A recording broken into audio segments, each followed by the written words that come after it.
দিল্লি বিধানসভা নির্বাচনের ফলাফলে বিপর্যয়ের মুখে আপ। দিল্লিতে বড় ব্যবধানে বিজেপির কাছে হেরে তৃতীয়বার ক্ষমতায় ফেরার সুযোগ হাতছাড়া। শুধু তাই নয়, হারে মুখ দেখেছেন অরবিন্দ কেজরিওয়াল, মনীষ সিসোদিয়ার মতো নেতারা। কিন্তু একদিকে যখন হেরে মন খারাপ কেজরিওয়ালের, তখন অন্যদিকে দিল্লির বিদায়ী মুখ্যমন্ত্রী অতীশীর মনে খুশির জোয়ার। তা প্রকাশ পেল অতীশীর নাচেই।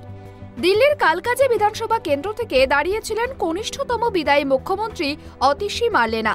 তার প্রতিদ্বন্দ্বী ছিলেন বিজেপির রমেশ বিধুরি। কিন্তু অতীশীর ঘরের মেয়ে ভাবমূর্তির সামনে ধোপেও টিকতে পারেনি বিধুরির পাশার চাল। যখন কেজরিওয়াল, সিসোদিয়ার মতো বড় নেতাদের হেরে ভূত হতে হয়েছে, সেই সময় দলের মান রেখেছেন অতীশী। জিতেছেন তার কেন্দ্র থেকে, নিজের দিকে টেনেছেন মানুষের ভরসা। मैं कालकाजी की जनता को बधाई देना चाहती हूं, जिन्होंने बाहुबल के खिलाफ, धन बल के खिलाफ, गुंडागर्दी के खिलाफ अपना वोट सच्चाई को दिया, ईमानदारी को दिया, काम को दिया। और मैं आम आदमी पार्टी के एक एक कार्यकर्ता का धन्यवाद करना चाहती हूं, जिनको कालकाजी में धमकियां मिली, उनको डराया गया, धमकाया गया, बच्चों को किडनैप करने तक भी धमकियां मिली, लेकिन आम परिवार की आम महिलाएं तक सच्चाई के लिए लड़ती रहीं।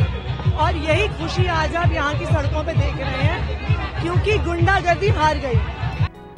দলের মান রাখতে পেরে অতীশী যে বেশ খুশি, তা প্রকাশ পেল জয়ের পর তার উদ্দাম নাচের মধ্য দিয়ে।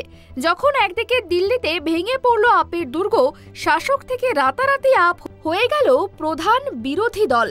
গো হারা হারতে হলো প্রাক্তন মুখ্যমন্ত্রী অরবিন্দ কেজরিওয়ালকে, মাথা নত হলো প্রাক্তন উপমুখ্যমন্ত্রী মনীষ সিসোদিয়ার।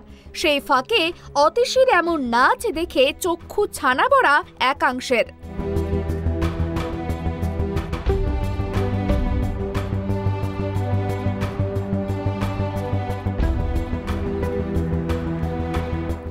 ইতিমধ্যেই সোশ্যাল মিডিয়ায় ছড়িয়ে পড়েছে সেই ভিডিও, যেখানে দেখা গিয়েছে কালকাজি কেন্দ্র থেকে জয়ের পর খুশির আমেজেই দলীয় কর্মীদের সঙ্গে নাচছেন দিল্লির বিদায়ী মুখ্যমন্ত্রী অতীশী মার্লেনা। প্রথমে হাড্ডাহাড্ডি লড়াই হলেও শেষ পর্যন্ত কালকাজি বিধানসভা কেন্দ্র থেকে ৩,৫২১ ভোটে জয়ী হয়েছেন অতীশী। জয় নিশ্চিত হওয়ার পরেই নিজের ঘনিষ্ঠ এবং অনুগামীদের সঙ্গে মিলে নাচতে দেখা যায় অতীশীকে। অবশ্য আপ নেত্রীর এমন কাণ্ড কারখানা দেখে তোপ দেগেছেন আপেরই রাজ্যসভার সাংসদ শাতিম মালিওয়াল। নিজের এক্স হ্যান্ডেলে একটি পোস্ট করে তিনি লেখেন, দল হেরেছে, দলের তাবড় নেতারাও হেরেছে, আর এদিকে এমন কাণ্ড ঘটাচ্ছে অতীশী। এ কেমন নির্লজ্জতা!